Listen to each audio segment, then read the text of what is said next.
Em nome do Pai, do Filho e do Espírito Santo. Amém.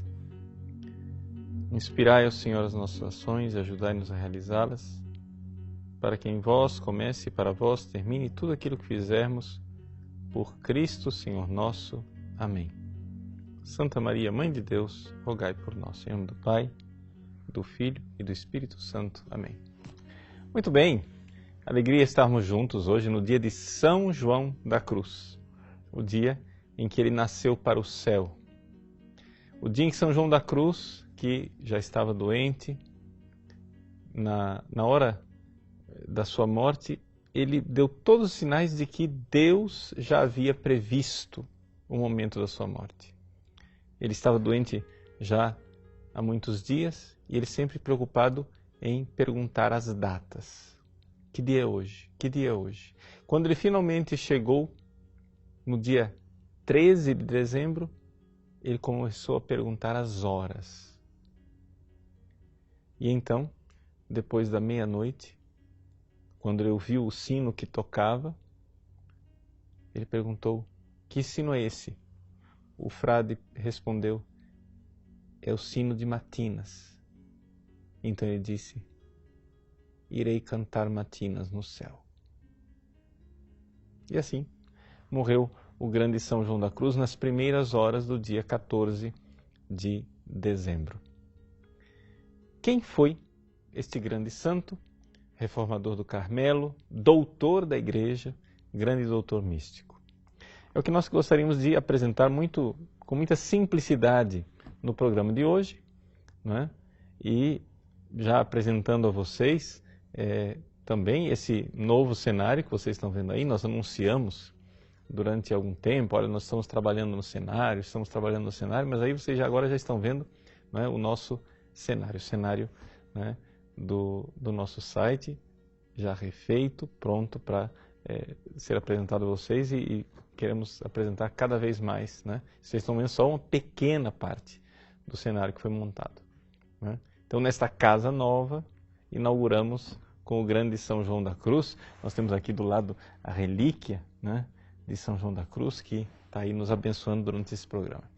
Para começar a conversa, então, quero apresentar uma bibliografia muito básica para aqueles que querem conhecer São João da Cruz. Vejam só, para início de conversa, né, este livro escrito pelo Carmelo da Imaculada Conceição de Maria e de Santa Teresinha de Cotia, São Paulo. Por que eu apresento esse livro como sendo a obra, digamos assim, introdutória inicial? Por quê? Por 3 razões, né? As 3 razões é que as 3 coisas que nos interessam estão aqui. Aqui tem uma pequena biografia de São João da Cruz. Aqui tem também uma síntese da sua doutrina, do seu ensinamento. E aqui também tem uma pequeníssima antologia de textos principais, fundamentais. Então, está aqui tudo resumido num pequeno livro. Se você não tem muito dinheiro para investir, esse livro aqui, das Paulinas, né, escrito pelas irmãs do Carmelo de Cotia, São Paulo.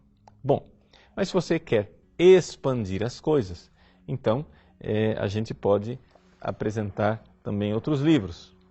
Primeira coisa, a vida de São João da Cruz. Com relação à vida de São João da Cruz, nós temos essa obra também traduzida pelo Carmelo de Cotia, de Pedro Paulo de Bernardino, São João da Cruz, doutor do tudo e nada.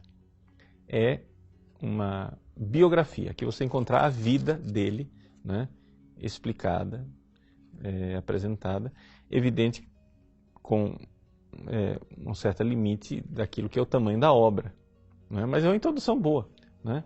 E bastante confiável. Existe a famosa e clássica obra da vida de São João da Cruz, escrita pelo Frei Crisógono de Jesus Sacramentado, né? Que foi reeditada pela Cultor do Livro, né? Que também está à disposição. É uma obra que tem os seus limites historiográficos, ou seja, ela é clássica, importante, boa, né? Edificante, embora alguns detalhezinhos históricos podem ser aperfeiçoados. Mas se vocês quiserem mesmo, para saber mesmo a vida de São João da Cruz, né, aí é um livro que eu não tenho aqui comigo, não é? Mas valeria a pena ter na biblioteca, não é? É um livro chamado Tiempo e Vida de San Juan de la Cruz, da Bach. É publicado por dois carmelitas, um calçado e outro descalço, né? É o Frei Efrem de la Madre de Dios, e o outro tem um nome impronunciável, porque é um belga de nome alemão, e aqui eu não vou me lembrar de cor, mas é muito fácil de encontrar lá na Bach, né? Tiempo e Vida de San Juan de la Cruz. São os mesmos autores que escreveram aquela vida famosa de Santa Teresa d'Ávila, que eu apresentei também no início do nosso curso do Caminho de Perfeição, né? Isso com relação à vida de São João da Cruz. Com relação à doutrina de São João da Cruz, vocês podem pegar aí, o campo é bastante vasto, mas tem esse resumo do itinerário espiritual de São João da Cruz, místico e doutor da Igreja, também de Pedro Paulo de Bernardino, também traduzido pelo Carmelo de Cotia, publicado pela Paulus, não é? Que está aí realmente uma boa explicação da doutrina de São João da Cruz. Existe também um famoso livro do Padre Penido, né, que explica a doutrina de São João da Cruz, etc. Vocês encontram em PDF também na internet, por aí. E é também bastante interessante. E é evidente, os textos de São João da Cruz, se você quer adquirir, pode adquiri-los todos, né? Em português, né, que está aqui, publicado pela Vozes, e o original espanhol, publicado pela Bach, San Juan de la Cruz, obras completas, né? Edição crítica preparada por Lucinio Ruano de la Iglesia. Está aqui, né? Para aqueles, é a Bach número 15, que eles quiserem realmente conhecer o texto, né, sanjuanista nos seus detalhes. Bom, então vamos lá. Quem foi São João da Cruz? O nosso tempo aqui é bastante breve, como eu disse, é simplesmente uma introdução despretensiosa diante da grande riqueza que é aquilo que São João da Cruz nos apresenta. Quem é esta pessoa riquíssima que é São João da Cruz? São João da Cruz foi um espanhol, não é? Que, junto com Santa Teresa d'Ávila, iniciou a reforma do Carmelo. Santa Teresa d'Ávila já tinha iniciado a reforma do Carmelo feminino, tinha as permissões para fazer a reforma do Carmelo masculino, mas não encontrava ninguém que pudesse fazer a reforma, que aceitasse o seu convite. Ela encontrou então um frei recém-ordenado, não tinha nem um ano de padre, né? O frei João de São Matias, que seria o nosso São João da Cruz, né? Que depois mudou de nome. Quem era esse frei João de São Matias que aceitou o convite de Santa Teresa d'Ávila? Bom, antes de tudo, ele veio de uma experiência familiar muito sofrida. O seu pai, não é, Gonçalo de Yepes, era um homem de uma família abastada que resolveu se apaixonar por uma menina pobre. Se casou com ela, mas a família por isso o deserdou. E ele então passou grande dificuldade, né, teve que trabalhar para sustentar os seus filhos e então aconteceu a grande desgraça. Ele morreu. Morreu e deixou a viúva com 3 filhos, né? Francisco, Luís e João. Ali, diante dessa miséria, a pobre viúva foi bater na porta dos Yepes, dos que tinham como sustentar aquelas crianças, e pediu, implorou que pelo amor de Deus, se não fosse por ela, mas pelo sangue que corria na veia daquelas crianças, que era o sangue deles, né, que acolhessem. E, no entanto, o sofrimento foi enorme, ela não foi acolhida, os meninos começaram, né, a sofrer, a tal ponto sofreram de fome, que o do meio, o Luís, morreu de inanição, né? E então, ali ela teve que então colocar seus filhos em instituições, etc. O pequeno João, que era o mais novo, o caçula, foi então colocado numa escola para aprender uma profissão, né, para aprender o que fazer. O problema é que ele não conseguia fazer praticamente nada, não se adaptou como alfaiate, não se adaptou como marceneiro, não se adaptou como pintor, não se adaptou como nada, se adaptou como sacristão. E menino de extrema piedade, então se tornou sacristão e como sacristão ali ele cuidava das coisas de Deus com uma grande piedade. Logo se viu a sua vocação sacerdotal, foi oferecida a ele a possibilidade de ser padre diocesano com uma renda boa, onde ele poderia ajudar a sua família. Ele não queria, ele queria o radicalismo evangélico, ele queria uma vida de pobreza, entrou no Carmelo, né, para ser padre. Estudou na Universidade de Salamanca, das principais universidades da Europa, né, daquela época, e famosíssima Universidade de Salamanca. Estudou bastante, estudou bem, tornou-se padre e uma vez ordenado, ele não estava contente com a vida do Carmelo. Por quê? Porque a vida do Carmelo Calçado era uma vida marcada por uma certa, digamos assim, mundanidade, vamos dizer bem claro. Ou seja, não havia toda aquela vontade de negar-se, né, a si mesmo, de entregar-se a Deus na mística. Então ele pensava em ser cartucho, em se tornar cartucho. E estava decidido que ia ser cartucho até que ele encontra Teresa d'Ávila, né? Vejam, Teresa d'Ávila era muito mais velha do que João da Cruz. João da Cruz era um padre recém-ordenado, Teresa já estava desenvolvendo toda a realidade da reforma do Carmelo, já era uma mulher madura, já tinha alcançado um grau altíssimo, né, de santidade, já estava na 7ª morada, e encontrou esse padre onde ela viu ali um homem todo divino, um homem todo voltado para as coisas de Deus, e ela então fez a ele o convite. Você não precisa ser cartucho, você pode me ajudar a fazer a reforma do Carmelo. E então ele aceitou. Formaram a primeira casinha, né, do Carmelo Reformado. Eram 4, uma comunidade de 4, mas uma comunidade um pouco heterogênea. No fundo eram somente 2, os frades calçados que estavam lá.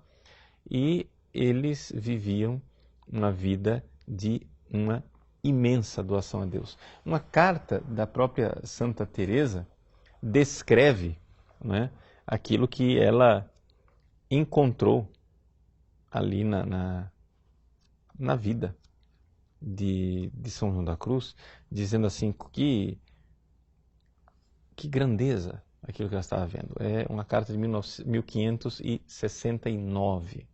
Né? Ela diz assim: ao entrar na igreja fiquei espantada ao ver o espírito que o Senhor ali pusera. Havia tantas cruzes, tantas caveiras. Né? Então ela descreve a pobreza da igreja. Havia 2 postigos, que eram quase duas reentrâncias ali, que eram quase 2 pequenos túmulos, né?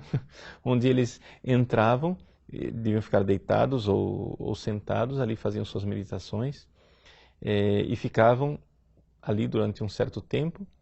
Quando de lá saíam com o hábito cheio de neve, porque era tão frio o negócio e tão precária a situação do prédio, que eles nem notavam toda a neve, tão absorvidos pelas coisas de Deus, pelas entregas de Deus.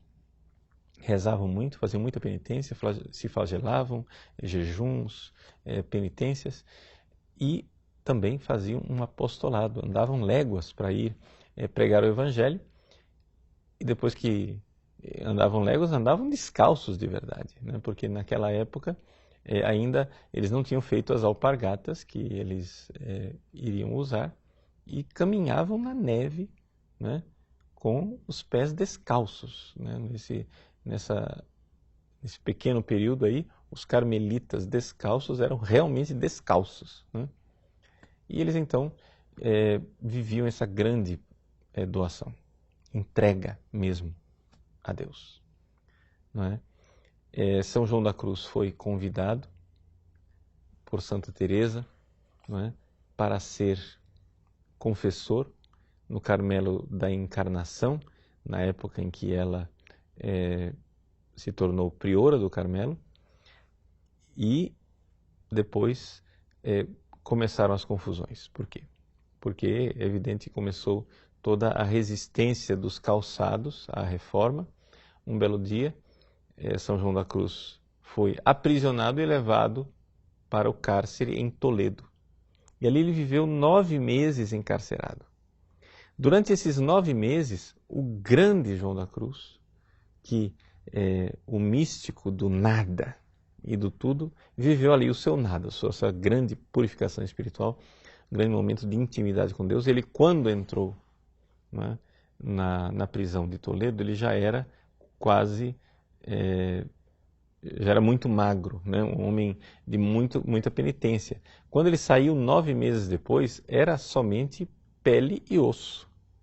Só tinha osso mesmo, devido aos maus tratos que ele viveu nessa prisão, aprisionado pelos carmelitas calçados, né, onde ele vivia a pão e água, era 3 vezes por semana castigado, flagelado pelos irmãos, e mesmo assim, durante todo este tempo de sofrimento, de penitência, em que ele passou um calor enorme durante o verão, um frio enorme durante o inverno, num cubículo pequenino, cuja única comunicação com o mundo exterior era uma seteira de cerca de 3 dedos, né, uma fresta assim, perto do teto. Ali entrava ar e luz, e essa era a comunicação dele com o mundo, né? Durante estes 9 meses, São João da Cruz compôs as suas magníficas poesias, que depois ele irá comentar nas suas obras. Ou seja, as obras, as 4 grandes obras de São João da Cruz, né? A subida do Monte Carmelo, a noite escura, né? A chama viva de amor, misericórdia, e o cântico espiritual, perdão. O cântico espiritual e a chama viva de amor, essas 4 obras fantásticas, se tornaram ali, foram construídas, digamos, nesse tempo de prisão. Porque ali ele fez as poesias, que depois ele irá comentar. Claro que ele não escreveu as obras, mas ele compôs as poesias. E essas poesias de São João da Cruz são poesias tão extraordinárias que ele é considerado um dos grandíssimos autores, não é, da poesia da língua espanhola. Então, São João da Cruz, então, tinha esse dom, não é? Divino, nesse momento assim, de maior penúria, de maior nada, não é? De ali se encontrar com o tudo, que é Deus, não é? E essa é a sua grande obra mística, não é? Foi vivida ali. Ele depois, segundo a tradição, por uma aparição de Nossa Senhora, perto do dia da Assunção de Nossa Senhora em agosto, ele então teve a inspiração de fugir. E aí conseguiu, com a ajuda de um carcereiro, fugir, fazendo uma corda com lençóis, e então foi acolhido pelas carmelitas descalças, e a própria Santa Madre Teresa, escrevendo ao rei, né, Filipe II, disse que é tal a situação e o estado deste frade que eu temo, né, pela sua vida. Ou seja, São João da Cruz saiu realmente daquele cárcere, saiu praticamente quase que morto, né? Bom, ele desempenhou então a função importante de mestre noviços, foi superior em algumas casas, mostrando sempre uma afabilidade, uma misericórdia, uma condescendência. Ele era severo com os seus súditos, castigava, mas depois ele ficava triste porque nenhum dos outros co-irmãos, confrades, tinha vindo pedir misericórdia a ele, né? Ou seja, eu castiguei sim, mas vocês que são irmãos deveriam ter vindo pedir misericórdia para mim, por que vocês não vieram? Né? E assim, ele, por exemplo, para que os frades não fossem repreendidos, ele passava nos corredores, às vezes, fazendo barulho com o terço, para que eles notassem que estavam lá conversando no horário do silêncio, notassem que o superior estava chegando e realmente se recolhessem para suas celas para fazer silêncio que deveriam. E assim, esse homem afável, bondoso, um homem muito sério, estatura mediana, né, pele escura, um pouco moreno, né? No entanto, de uma seriedade e de uma serenidade interior muito grande. Sabia, né, contar algumas anedotas, alguns casos para distrair as pessoas durante as suas falas, as suas pregações. Sabia ser um homem plenamente humano, equilibrado, tranquilo. Pois bem, acontece que com a morte da Santa Madre Teresa, o próprio Carmelo, descalço, começou a ter conflitos internos. Os conflitos internos se deviam um pouco a como gerir a reforma depois da morte da Santa Madre e a influência do padre Graciano e Companhia Limitada. Pois bem, o fato é que São João da Cruz, ali, começou a enfrentar um pouco uma certa dificuldade dentro da própria reforma dos descalços. E é interessante ver que na própria biografia dele se vê que ele pediu, né? Ele pediu a Deus para ser desprezado, para ser considerado nada, para ser considerado, ser caluniado e poder dar a Jesus a oferta desse seu sacrifício. E, de fato, ele foi mandado para um convento muito distante. Depois, quando a sua doença não permitiu mais que ele ficasse nesse convento, ele escolheu um outro convento, onde o superior do convento era um dos seus adversários, ou seja, ele escolheu o convento onde tinha um dos seus adversários como superior, para que ele fosse mais desprezado ainda, né? E diante de tanta santidade, na hora da morte, ele chamou o superior que o havia antagonizado durante tanto tempo, dizendo, pedindo a ele: Frei, eu sou o Frei João da Cruz, pobre carmelita descalço e nada tenho, e quero pedir ao Senhor este hábito que eu estou usando como esmola para eu ter com que ser enterrado, para eu ter a roupa com a qual eu possa ser enterrado. O hábito como esmola. Diante daquela santidade de vida, o próprio superior que o havia antagonizado durante tanto tempo finalmente cedeu e então São João da Cruz morreu como o grande santo que foi, né? Sendo ali acolhido por aquela comunidade que rezava a oração dos agonizantes, etc. Enquanto eles rezavam a oração dos agonizantes, ele que já sabia que iria morrer, pediu por favor que parassem com aquelas orações e que lessem para ele o Cântico dos Cânticos, o grande poema de amor de Deus, grande poema do amor de Deus pela humanidade, pelo seu povo, pela alma, né, dos salvos. E essa é a alma de São João da Cruz, poderíamos assim dizer, né?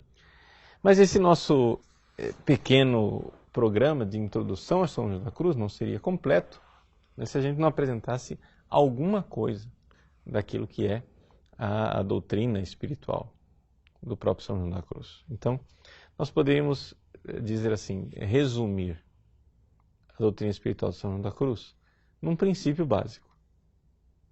E o princípio básico é o seguinte: a criatura é nada e Deus é tudo. Você vai dizer, que maluquice é essa? Bom, o que acontece é o seguinte, veja, se você for olhar filosoficamente para essa realidade, você vai ver que ele tem toda a razão do mundo. Ou seja, Deus, ele transmitiu a nós, criaturas, o ser. Mas o ser que nós temos é um ser de participação, de tal forma que, veja só, Deus, ser infinito, quando criou o mundo, não houve um acréscimo no ser. Não é que de repente havia menos ser, aí ele vai e cria o mundo e aumentou o ser. Não. Deus é o ser infinito, é o tudo. E ele concedeu à criatura a participação no seu ser. Mas não aumentou a quantidade de ser. Não é? Ou seja, de tal forma que nós podemos dizer, sim, até com um certo realismo filosófico, que nós somos um nada. Ou seja, Deus nos sustenta no ser a todo momento, de tal forma que se Ele nos tirar esse sustento, nós caímos no nada. Então, não existe essa autonomia que as pessoas acham que existe, assim, que Deus nos criou e pronto, como se Ele tivesse dado um peteleco no universo lá com o Big Bang e agora o universo vive independente de Deus. Não existe isso. Deus nos ama, nos pensa, nos deseja a todo momento. Ele nos sustenta no ser. Cada pequeno átomo de matéria, cada alma, cada pessoa é sustentada por Deus, de tal forma que a criação de Deus ela acontece agora, nesse momento. Ou seja, Deus está me amando e pensando em mim nesse momento. Então, o que acontece? Nós precisamos nos unir com Deus. Mas para nos unirmos com Deus, como é que um ser tão dessemelhante, tão diferente de Deus como nós somos, vamos nos unir com Deus? Bom, só existe uma possibilidade, diz São João da Cruz. Nós precisamos nos esvaziar, ou seja, assumir o nosso nada, para que Deus nos preencha com o seu tudo. Essa é a união, essa é a única possibilidade. Ou seja, só haverá união quando nós estivermos vazios, nos esvaziarmos com total desapego, não é?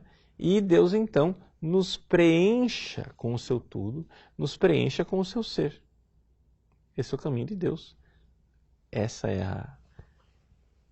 a forma, né? Como fazer isso na prática, depois a gente tem que ler as obras de São João da Cruz. Mas praticamente então, digamos assim, que a obra de São João da Cruz ela é resumida em duas partes, uma parte negativa e uma parte positiva.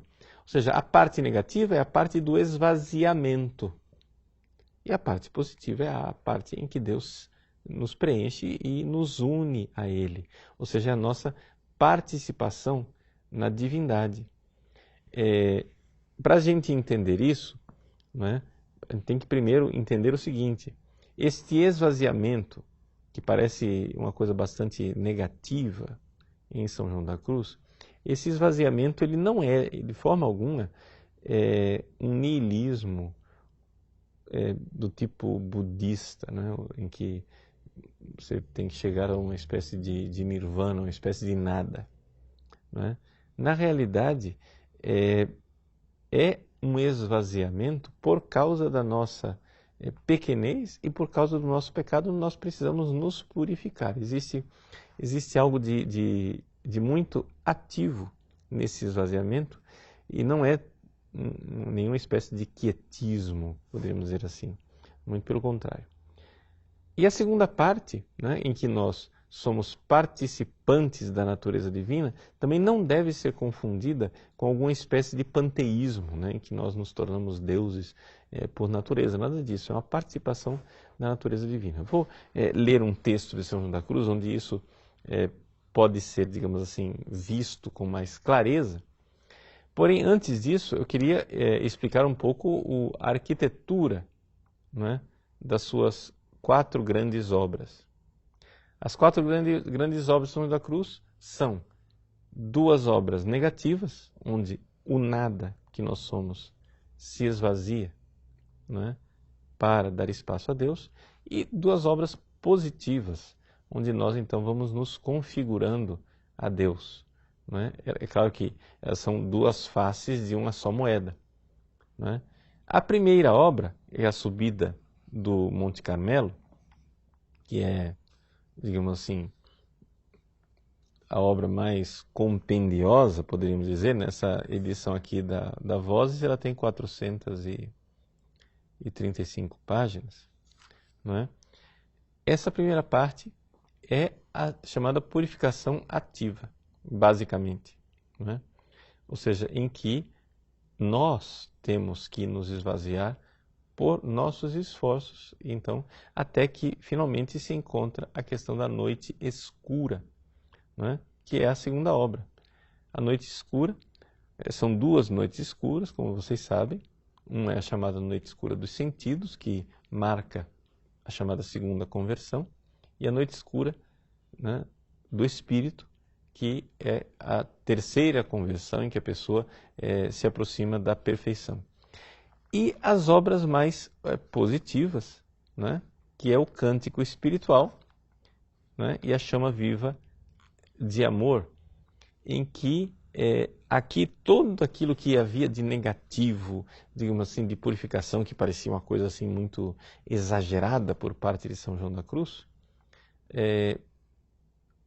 adquire o seu sentido, ou seja, se vê claramente qual é o seu sentido, ou seja, esta mística, essas páginas belíssimas. Se você fica somente com a subida do Monte Carmelo e a noite escura, você vai ter uma imagem de São João da Cruz muito negativa. Uma imagem de São João da Cruz quase de um nihilista, um negócio assim muito... É uma ênfase muito grande no nada, nada, nada, nada, nada, nada, nada, nada. Mas essa é só a primeira parte, né? Essa é a base, digamos assim, da subida do Monte Carmelo. Quando a gente encontra a segunda parte, que é a parte em que há a divinização, a configuração da alma, não é? A Cristo e a Trindade, ali nós vemos o matrimônio espiritual, coisa muito mais, digamos assim, colorida, muito mais luminosa, né? Muito mais bonita. Para a gente entender todo esse processo, que é o processo do nada, do esvaziamento, para depois a união, o preenchimento, o matrimônio, como você queira chamar, existe um texto de São João da Cruz, que está na Noite Escura, né, no livro 2, capítulo 10, número 1, em que ele faz uma comparação extraordinária com a madeira e o fogo. E ele quase que vai mostrando as etapas, né, digamos assim, das 4 obras dele, né, das, digamos, a gente poderia chamar de fases, né? Ele diz assim, então Noite Escura, livro 2, capítulo 10, número 1. Vemos que esse fogo material, ateando-se na madeira, começa a secá-la. Para tira-lhe a umidade e lhe faz expelir toda a seiva.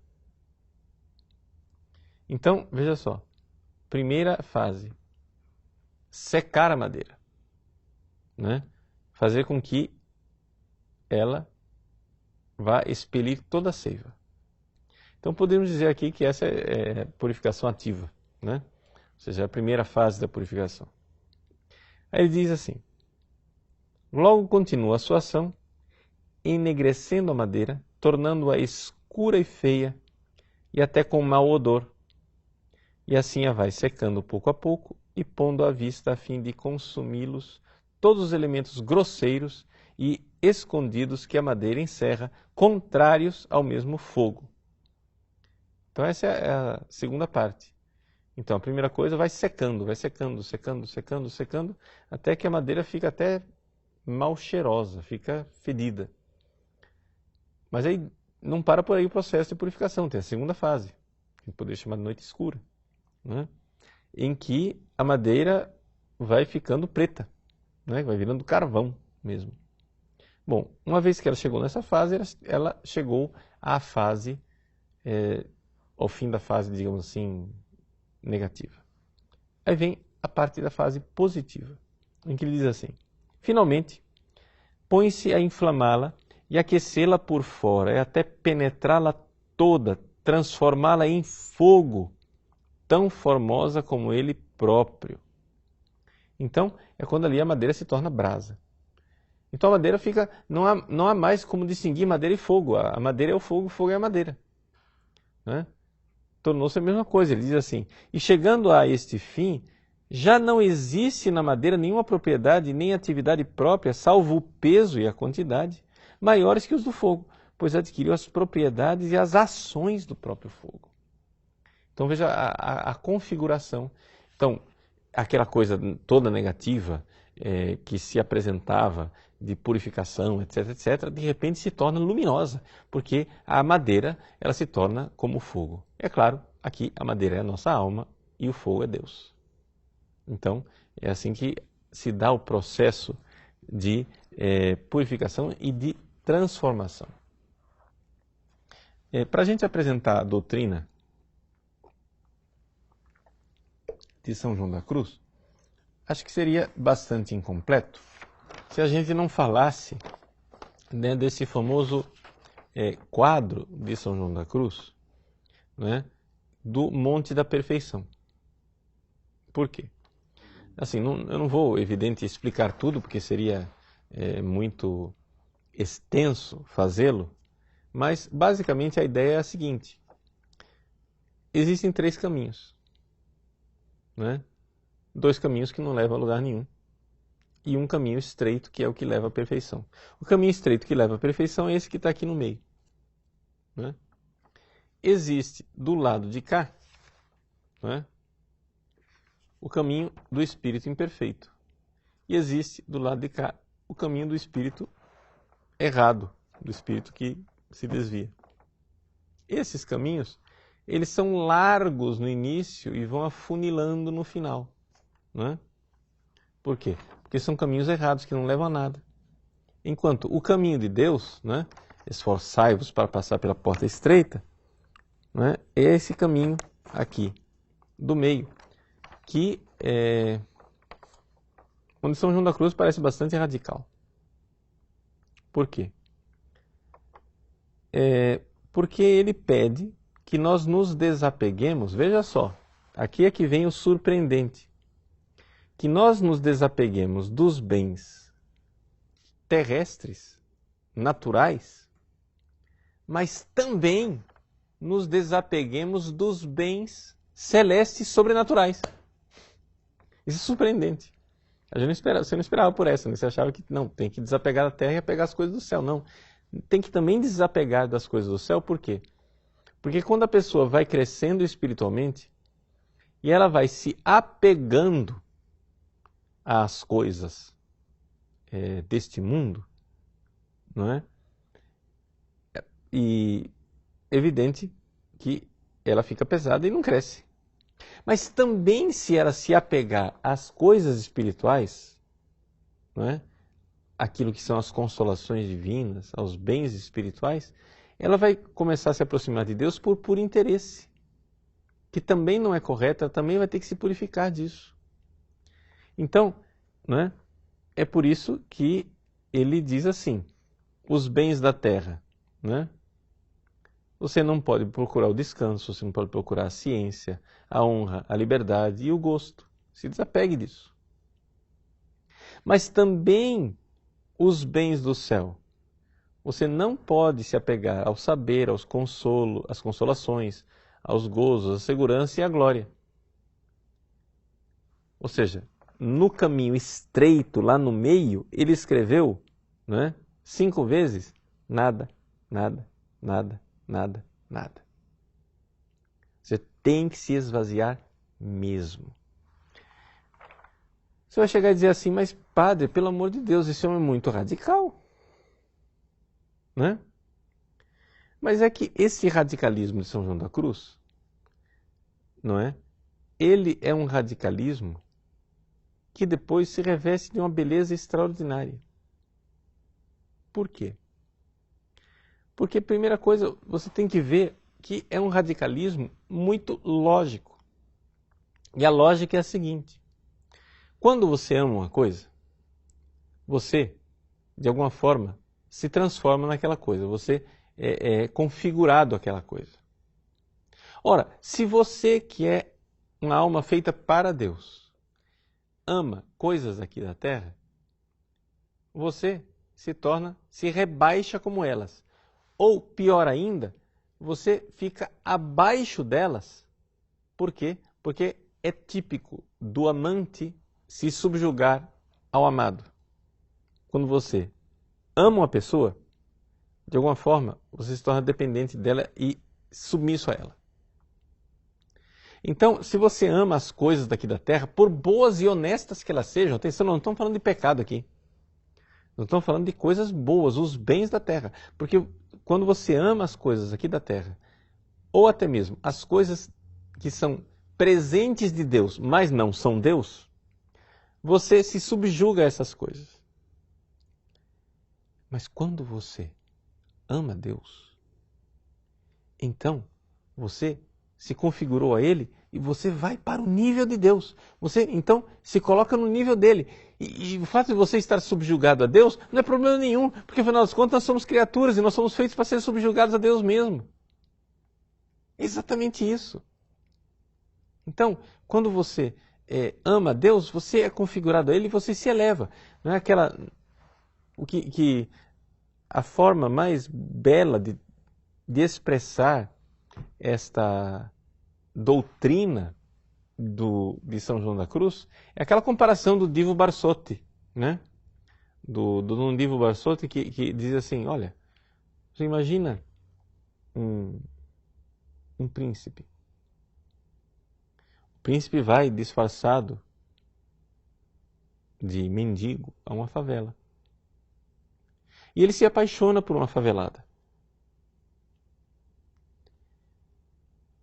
Mas até aí, nada vai mudar a vida da favelada. Mas se a favelada amar o príncipe, ela vai se elevar. Ela vai se elevar porque ela se tornará princesa. Assim é Deus. Se você ama Deus, você se torna divino.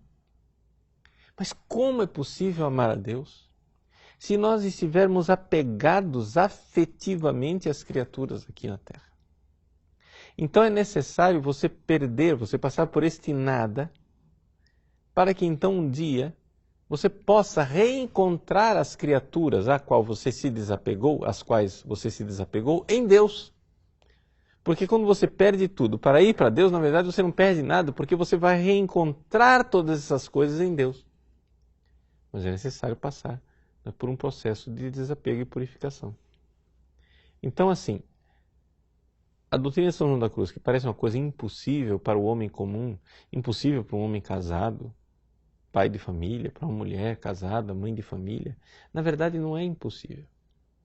Por quê? Porque você tem que se desapegar, não materialmente e efetivamente das coisas. Você precisa se desapegar afetivamente das coisas. De tal forma que você depois, porque você vive no mundo, você tem que ter as coisas, mas você tem que se desapegar das coisas. Né? E você tem que ter a sua esposa, você tem que se desapegar dela, não rompendo o casamento e se tornando monge. Você continua casado com ela. Mas é que agora você, se desapegando dela, vai conseguir amá-la em Deus. É aqui essa coisa, e viver verdadeiramente é a realização plena do sacramento do matrimônio. E que, na verdade, você não ama a sua esposa por ela mesma, mas a ama como Cristo ama a igreja. Então a coisa acontece, né, na plenitude do sacramento.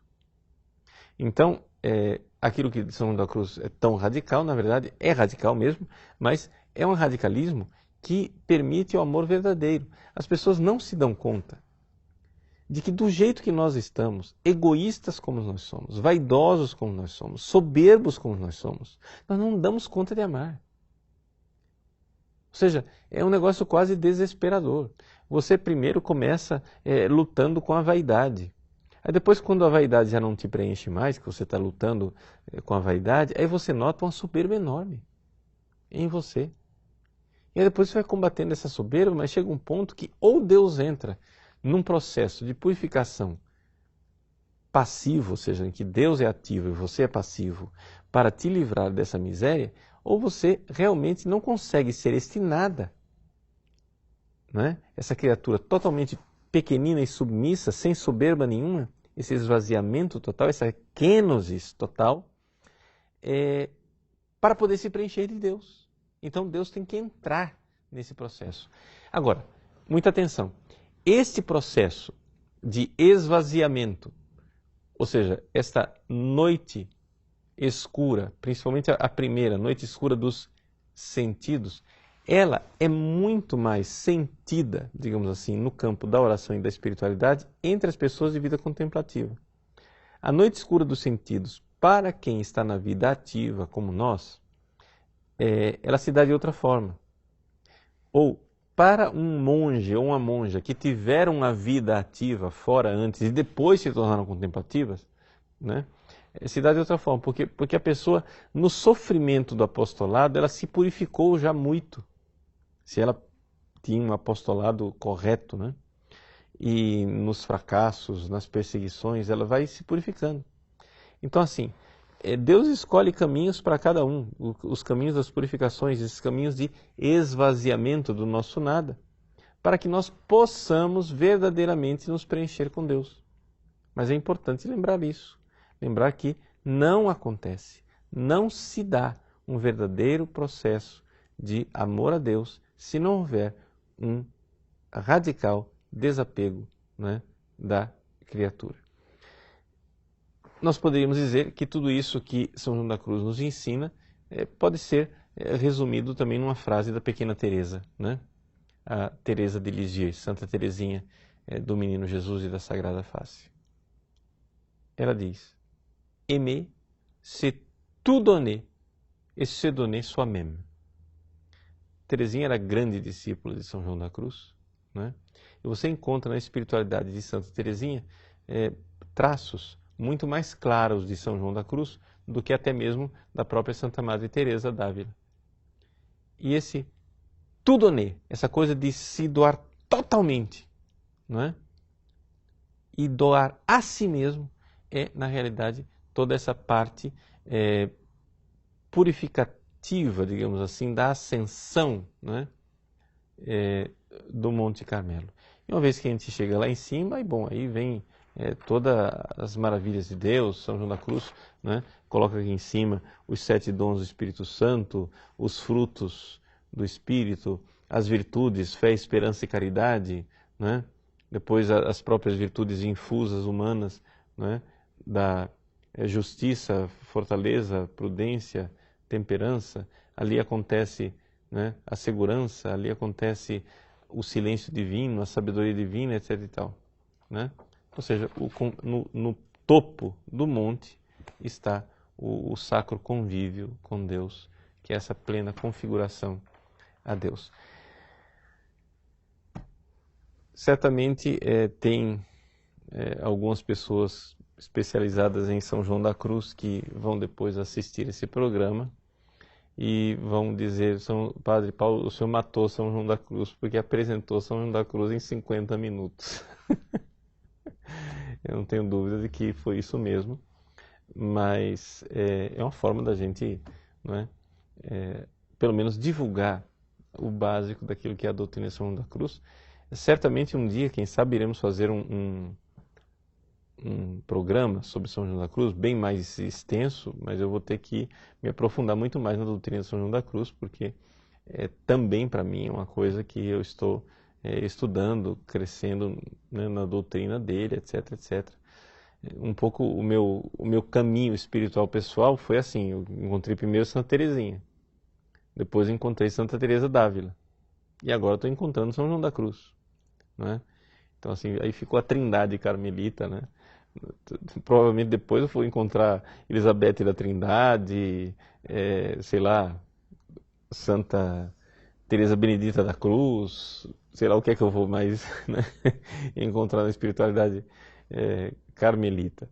Mas são essas coisas de Deus, que Deus vai mudando o nosso coração. Eu devo dizer para vocês que quando eu era seminarista e padre jovem, eu abominava a espiritualidade carmelita, né? eu dizia, não, minha espiritualidade é litúrgica, beneditina, né?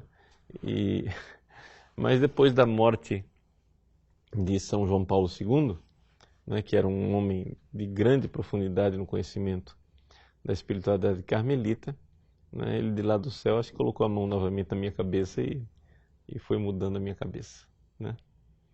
Então, é um pouco isso que eu queria partilhar com vocês a respeito de São João da Cruz. Vamos fazer um brevíssimo intervalo. A gente volta daqui a pouco para um diálogo, a gente conversar a respeito de São João da Cruz e responder as perguntas se eu souber as respostas, né? Aí a gente se fala, tá? Deus abençoe. Até mais.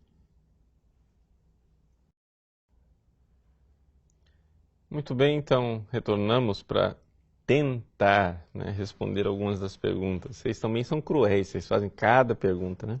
Muito bom, vamos começar com o Tiago Melo. Padre, como devemos entender o desapego ao saber e à ciência? Ele está se referindo ao gosto e à soberba que podem vir com a sabedoria e o conhecimento? Bom, veja, Tiago, de fato, pode parecer uma coisa assim um pouco... a gente busca, né, a contemplação da verdade, a gente busca o conhecimento de Deus, afinal, os dons do Espírito Santo, existe o dom da sabedoria, o dom da ciência, etc, etc. Mas o que ele está falando aqui, né, na realidade, é o seguinte, veja, existe duas coisas básicas, né? Quando ele fala de desapego da ciência, ele está falando do lado dos bens terrenos, tá?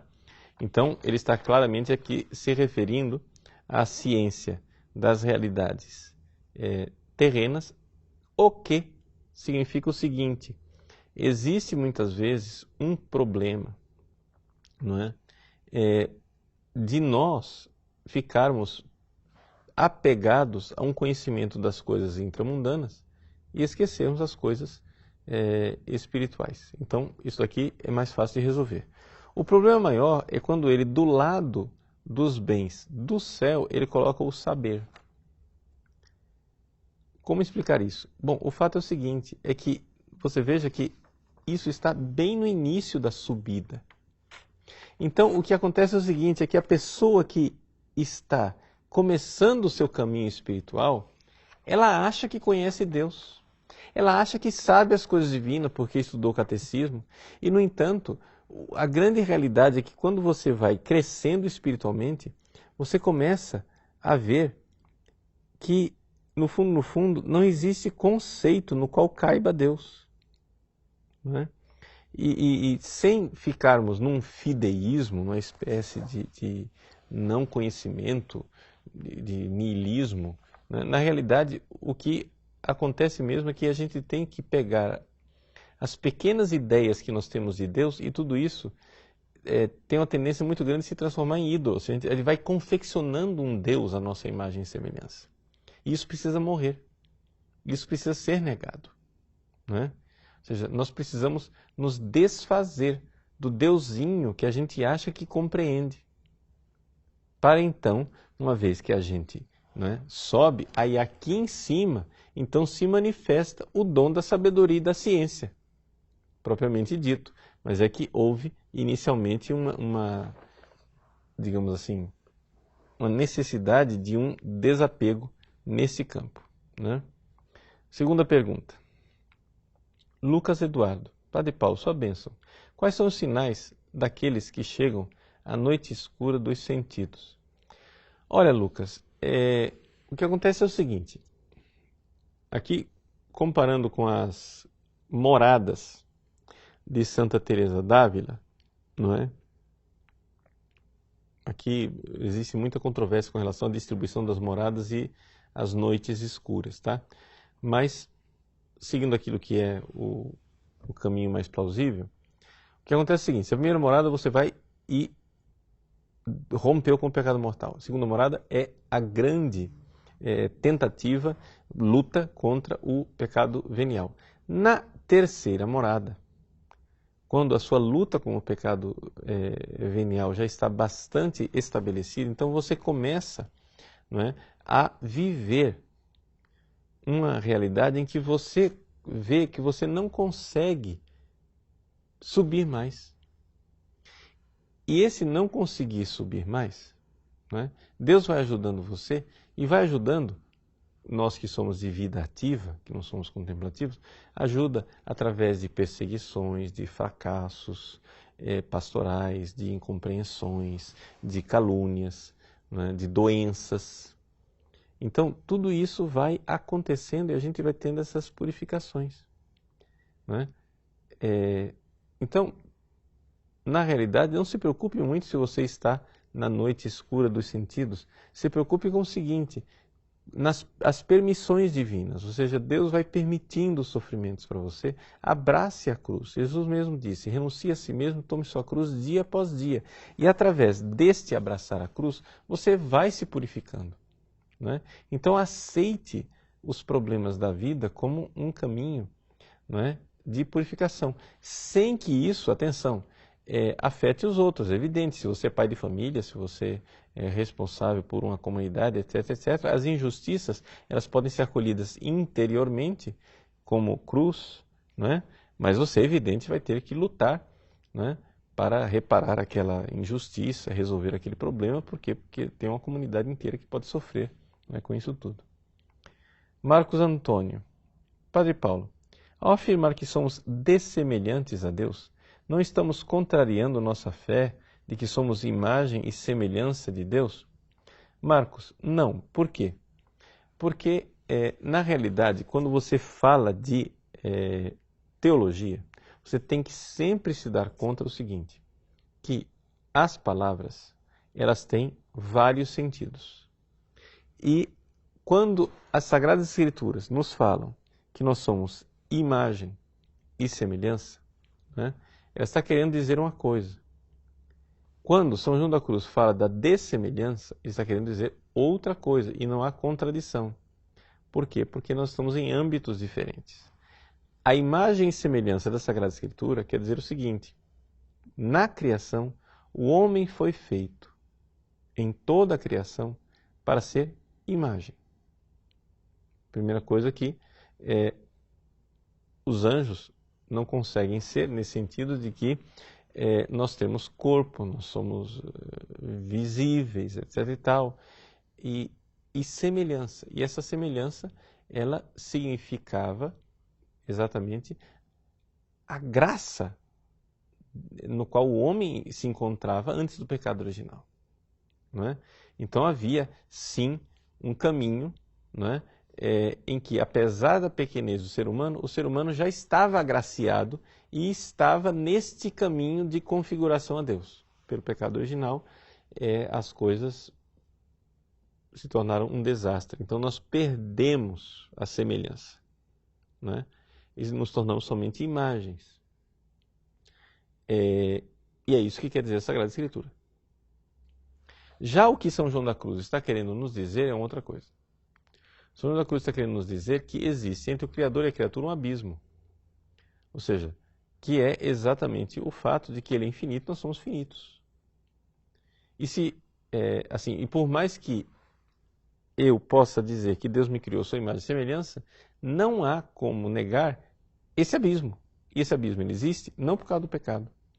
Esse abismo ele existe, ele é um abismo ontológico. Ele é criador, nós somos criaturas. Ele é a fonte do ser e nós somos totalmente dependentes. Então, essa realidade, ela digamos assim, algo que qualquer um pode refletir e enxergar filosoficamente. Então a pergunta é, como é que eu, finito, limitado, vou agora estar em contato e em comunhão com o infinito e o ilimitado? E esse é o grande problema.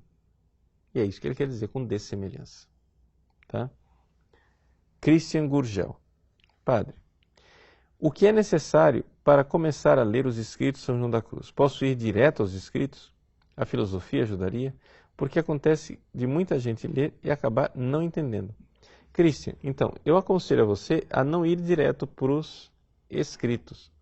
Vá, né, para aquilo que é uma introdução. Pega aquele livro lá, né, são esses 2 livros, né, como início, esse livro do Carmelo de Cotia, né, São João da Cruz, Um Homem, um Mestre e um Santo, onde o livro mostra um homem é a biografia, um mestre é um resumo da doutrina e um santo é a pequena antologia, né, que é apresentada aqui. Então aqui você já tem um bom início para depois conseguir entender tudo. E depois esse itinerário espiritual, né, de São João da Cruz, místico e doutor da Igreja, de Pedro Paulo de Bernardino. São dois auxílios bastante bons. É evidente que depois você vai precisar entender um pouco de antropologia tomista, né, para compreender São João da Cruz, quando ele fala da purificação dos sentidos, purificação das potências da alma, etc, etc. Fica tudo muito confuso se você não tem nenhuma noção, né, de antropologia. Mas eu diria para começar com esses livrinhos que fica já bastante fácil. Depois, para entender os textos mesmo, quando ele fala de potências, sentidos, etc., precisaria um pouco de antropologia tomista, né? Basicamente, com isso, acho que você já tem um instrumental suficiente para entender São João da Cruz, né? Francisco Fernandes. Padre Paulo, o senhor falou que São João da Cruz disse que devemos nos desapegar dos bens celestes. Mas, padre, como fazer isso? Então, Francisco, é um negócio complicado. O como fazer isso, né? Por quê? Porque o que acontece é o seguinte, é evidente, as pessoas começam o seu caminho, não é, se desapegando da terra e querendo o céu, não é? Mas, se você pensar bem, não é, é uma coisa quase que evidente e necessária, se você vai ser filho. Por quê? Porque inicialmente você tem aquilo que é a tendência de ser o escravo e o mercenário. O amor servil, né? E o amor um pouco mercenário. O amor servil é aquele de quem não quer o inferno, que quer fugir do castigo, etc. Mas existe o amor mercenário. O amor mercenário ele é problemático. Por quê? Porque você, na verdade, não ama Deus. Você ama a recompensa que Deus lhe dá. Então, na verdade, você vê que você está ainda muito centrado em você. Você não está buscando Deus por causa de Deus. Você está buscando Deus por causa daquilo que Deus irá dar a você. Então, é isso que a gente vê, por exemplo, hoje em dia, de forma ainda mais baixa, digamos assim, ainda mais medíocre, quando as pessoas procuram os dons de Deus, né? Vai todo mundo para a igreja para ver milagre, para Deus resolver os problemas, etc. Eu sei que aqui são ainda dons terrestres, né? Dados por Deus, dons dados por Deus. Mas você vê ali que existe um certo mercantilismo. A pessoa é como aqueles vendilhões do templo, está procurando Deus por um interesse. Eles estão lá vendendo, ganhando. Ou seja, a religião tornou-se um negócio muito lucrativo. Isso a gente enxerga claramente em pessoas que fazem isso e estão ligadas a esses bens materiais. Agora vai e transporta para os bens espirituais e você vai ver que no fundo é a mesma coisa. É um pouquinho mais sublime, mas no fundo o interesse, o egoísmo está lá, em que você, na verdade, ama Deus, né? Pela recompensa que Ele irá lhe dar. Existe uma poesia da época de Santa Teresa, né, que não é de Santa Teresa, mas é atribuída por alguns autores a ela, né, que é o "No me mueve mi Dios para amarte", né?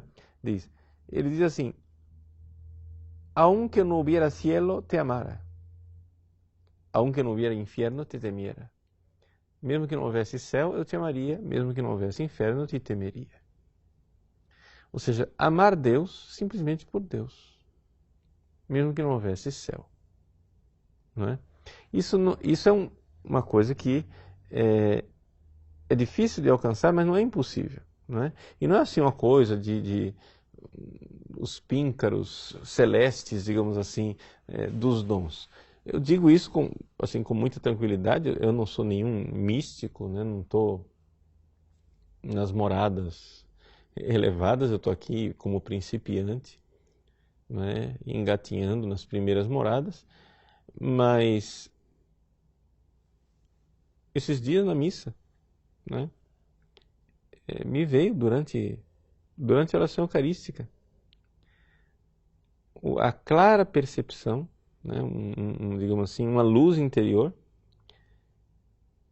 em que eu disse para Jesus no meu coração: Senhor,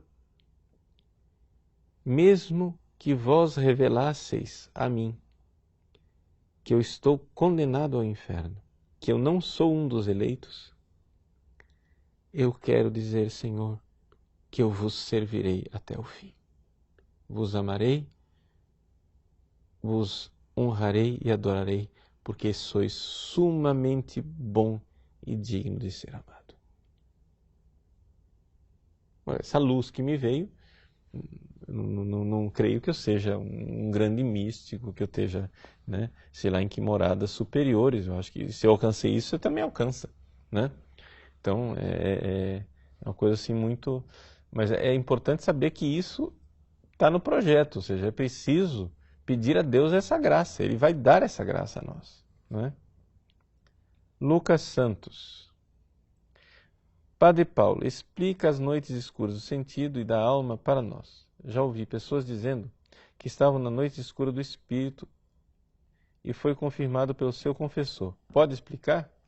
Olha, Lucas Santos, para uma pessoa estar na noite escura do espírito, o cara precisa ser, né, santo assim, de lascar o pepino, porque o cara precisa estar passando da quinta para a sexta morada. Ou seja, não é um santinho, não. É um santão. É que as pessoas não sabem, não é, distinguir as duas noites escuras e por isso confundem. Tem gente que não sabe nem que existem duas noites escuras, a dos sentidos e a do espírito. As pessoas acham que é uma coisa só e terminam falando assim, não é? Não quero julgar o diretor espiritual da pessoa, né? Mas, assim, também não vou dizer que a pessoa não está, porque quem sou eu? Não conheço a pessoa, mas o cara, para ser noite escura do sentido, precisa ser, né, especial, né? O cara é ninja espiritualmente, né? Bom, agora, o que é a noite escura dos sentidos? Bom, veja, a noite escura dos sentidos é uma coisa muito mais simples. Nós estamos, a nossa tendência espiritual, não é buscar as recompensas, é buscar aquilo que é gostoso. Então, o que acontece? Deus vai e fecha a torneira, né, do gosto, né, daquilo que são as recompensas, e te faz passar pelo cadinho da humilhação, da cruz, da secura, da aridez, etc. e tal. Tudo isso, a noite escura dos sentidos, ela é bastante comum. O próprio São João da Cruz diz isso, que ela é bastante comum. Bastante comum, calma lá, na época dele. Hoje em dia, digamos assim, que não é comum um cristão estar na primeira morada.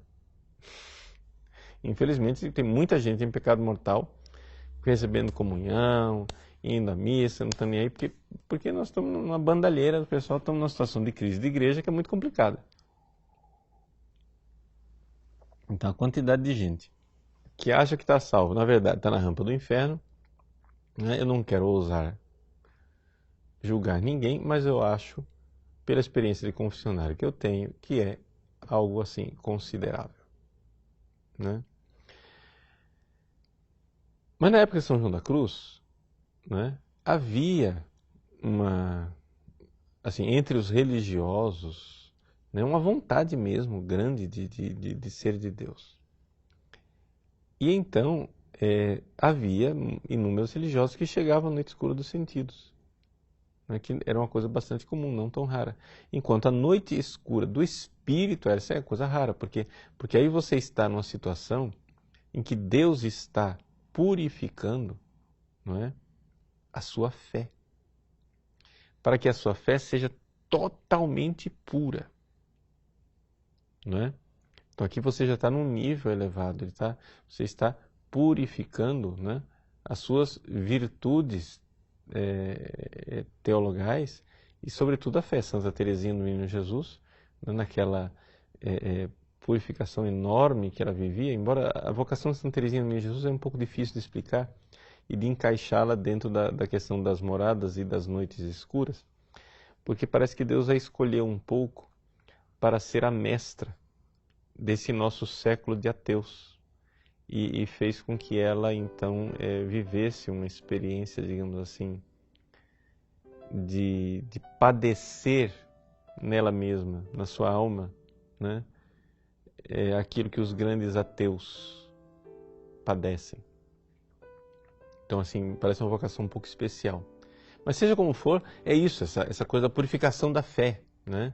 Essa realidade de você interiormente estar vivendo, né, uma tal escuridão, a escuridão própria dos ateus, e continuar crendo, né?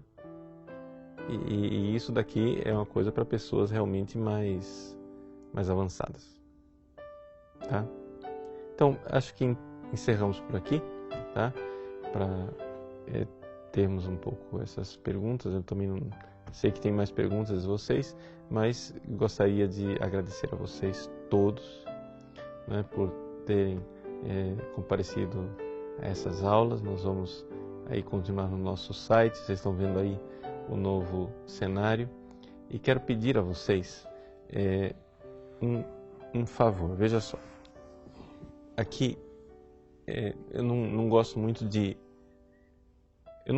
fazer apelos, né, e pedidos de doações, porque o nosso site, graças a Deus, ele vive e sobrevive daquilo que são as mensalidades dos alunos, e a gente dá conta do recado. Só que aconteceu que com o investimento que nós fizemos do estúdio e do cenário que você está vendo aí, aconteceu que nós não prevíamos a crise. Ou seja, nós estávamos num crescimento escalonado, né, bastante constante, de alunos, e prevíamos um certo número de alunos assinantes. Por isso fizemos antecipadamente alguns investimentos, só que aí veio a crise. E já faz uns 5, 6 meses que o nosso número de alunos não cresce. Então nós estamos um pouco rolando uma dívida que, graças a Deus, não é muito grande, né? Mas é uma dívida. Então eu gostaria de pedir a você, que é aluno, você que já fez alguma doação para o nosso site, que lembrasse de nós nesse fim de ano, né? Ou seja, que você contribuísse conosco fazendo uma doação a mais. Você vai receber seu 13º ou vai ter uma disponibilidade a mais. Não se aperte por nós, não é isso. Mas se você tem uma disponibilidade a mais, né, nós estamos precisando de sua ajuda. Estamos estendendo as mãos e dizendo, por favor, nos ajude, porque nós estamos um pouco apertados. Não é nenhuma tragédia, não é nenhuma catástrofe, mas o aperto, né, está aí, fim de ano, né? Nós temos alguns compromissos para saldar e estamos rolando, na verdade, né, empurrando com a barriga uma dívida.